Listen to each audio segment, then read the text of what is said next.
Section 48. Various benefits gained by the audience. Although the intention of Shakyamuni when delivering the sutra was to help the audience and us, people of future generations, to entrust completely to Amida, say his name in faith, and aspire to be born in his pure land, that is, to come in accord with the primal vow, only a part of those present actually did that and entered the stage of non-retrogression.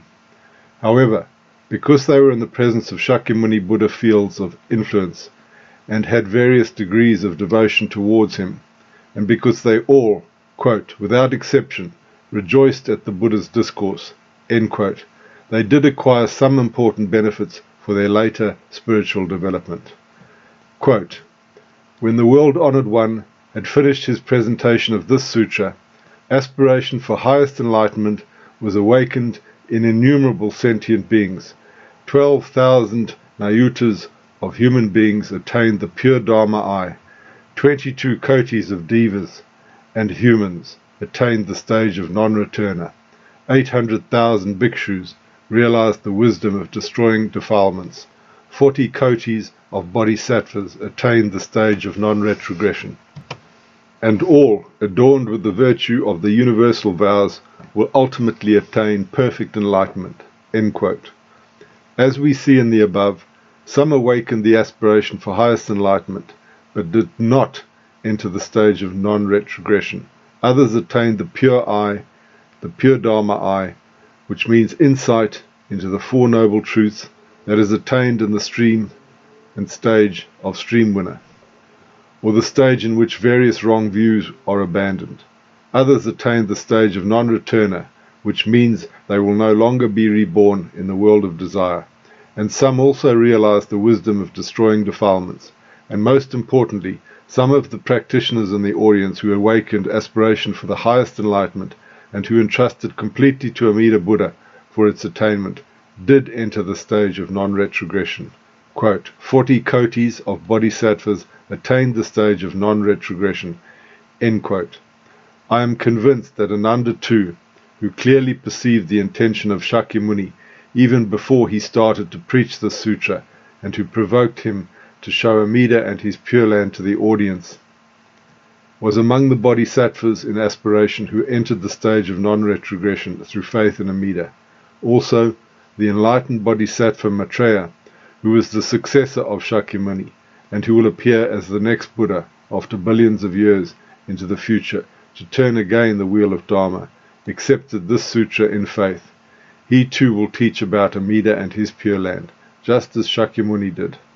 The fact that Shakyamuni spoke many times with Maitreya in this sutra shows that he actually transmitted it to him for future propagation, when he will succeed him as the next great Buddha of our world system. However, even those who did not entrust completely to Amida at that time, at least they made a strong karmic connection with him, and sooner or later they will too reach a point in the future when they will abandon the clinging to their own power and attain faith. This is the meaning of, quote, all, adorned with the virtue of the universal vows, will ultimately attain perfect enlightenment. End quote.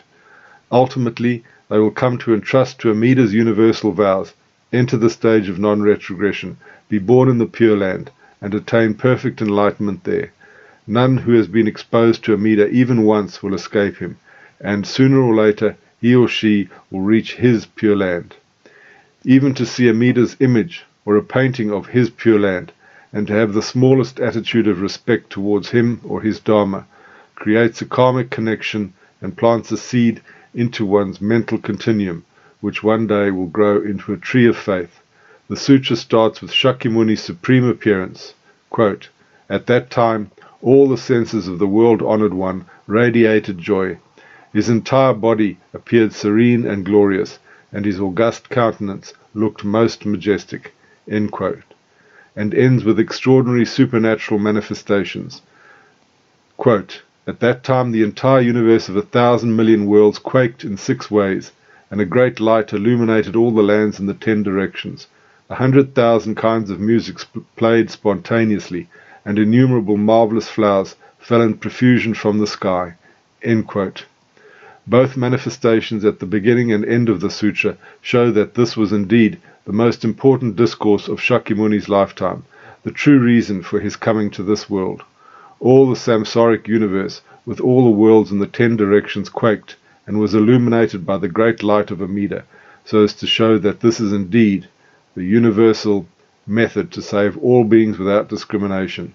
The music which played spontaneously in many ways, and the innumerable marvelous flowers that fell from the sky, represent the approval of all Buddhas, including Amida, in all their 3 bodies, ultimate Dharmakaya, Sambhogakaya, and multiple Nirmanakayas of this supreme teaching, the one vehicle of the Primal Vow, the teaching that all Buddhas teach.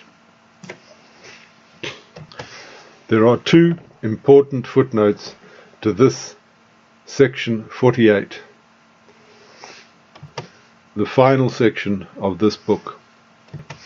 The first important footnote refers to the world of desire, which is composed of hells, hungry spirits or pretas, animals, humans, demigods or asuras, and a few celestial realms inhabited by gods. Above it there are the gods in the realm of form and realm of non-form, where these non-returners are born. The second and final footnote refers to this supreme teaching, the one vehicle of the Primal Vow, the teaching that all Buddhas teach. Read the chapter, The One Vehicle of the Primal Vow, the ultimate teaching of Shakyamuni and all Buddhas, from our book, The Meaning of Faith in Nembutsu, in Jodo Shinshu Buddhism. The author of Commentary on the Sutra on the Buddha of Infinite Life is Reverend Josho Adrian Sulia, the representative of Jodo Shinshu Buddhist community from Romania and founder of Amidaji International Temple. Namo Amida Bu.